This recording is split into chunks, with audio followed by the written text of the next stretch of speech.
As I'm sure you're aware, Cuba has shut down its airports. International travel in and out has halted.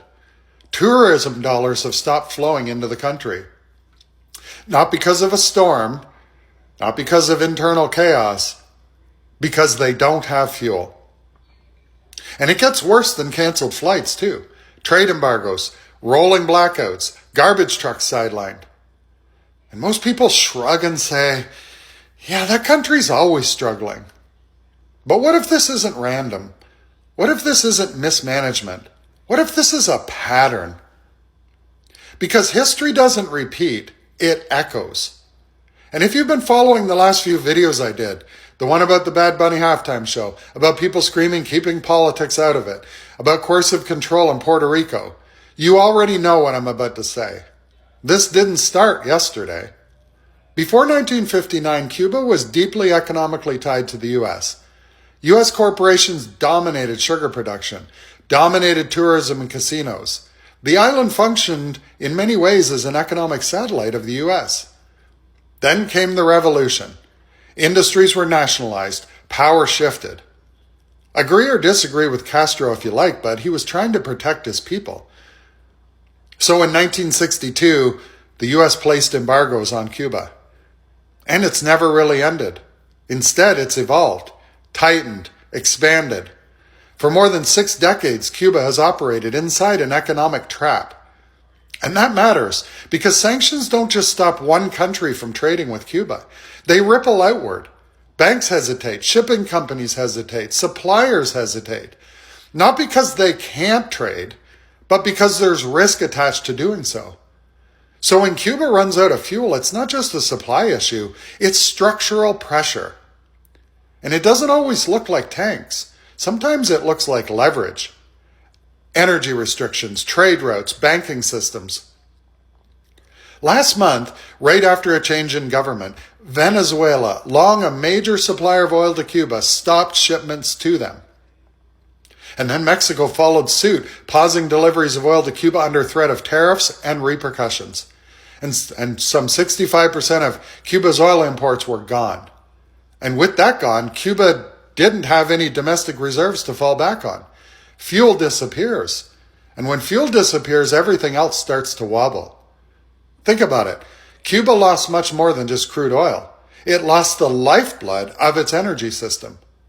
Not an accident, but a chain reaction tied to geopolitical pressure. Now let's talk about people. Not policy, people. Imagine waking up in a place where electricity isn't guaranteed, where hospitals rely on generators that depend on fuel that isn't arriving, where a newborn in an incubator is connected not just to a machine, but to geopolitics, where an elderly parent waits for heart medication or insulin that may not come because of restrictions or an embargo that disrupted a shipment due to arrive weeks ago, where trash piles up because trucks don't run, where bread disappears, not because wheat stopped growing, but because fuel that moves flour from port to bakery isn't there, and other countries refuse to sell them flour anyway. Afraid of the consequences. And bread is the simplest way to stretch a meal.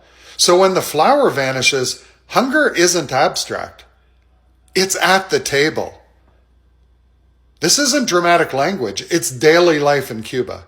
And here's the pattern. Cut off access, restrict trade, increase dependence, and call it policy. If you studied coercive control, this sounds familiar. Isolation, resource restriction, economic dependence. You don't have to invade someone to control them. You just have to make their survival conditional on them doing exactly what you want. Cuba has internal governance issues, no question. There are legitimate criticisms of its political systems. But two things can be true at once. A government can be flawed, and external pressure can still shape suffering. If we only analyze one side, we're not analyzing power. We're repeating the narrative. And we've seen this story before, haven't we? Puerto Rico's economic dependency, Hawaii, indigenous treaties in Canada that created structural imbalance, migration systems engineered for cheap labor. Different geography, same mechanics. Control the trade, control the resources, control the narrative, then call it stability. This isn't about romance. This isn't about idolizing revolution. It isn't about loving or hating any government. It's about recognizing systems. Because when outsiders fly in for vacation, we see beaches, music, hospitality, a sanitized version of reality. We don't see the fuel grid. We don't see medicine shortages. We don't see families stretching flour that isn't there.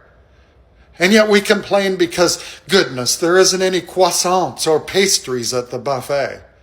Because privilege buffers reality. But Cubans don't have that buffer. Contrary to popular belief, Cuba isn't asking for charity. It isn't asking for soldiers. It isn't asking to be romanticized either. It's asking for space to live, to trade, to power hospitals, to bake bread, to care for elders, to say, like Puerto Rico has been saying, seguimos aquí. We're still here. Not erased, not collapsed, still here. And so I'll leave you with this. If a country's infrastructure strains, if hospitals struggle, if food distribution falters, if fuel disappears, and it's tied not just to internal policy, but to decades of economic isolation and geopolitical leverage, what would you call that? History doesn't repeat, it echoes. And Cuba right now isn't a Cold War relic. It's a living example of how power works in the modern world. The question isn't whether you agree with its government. The question is, when systems create suffering, do we examine them?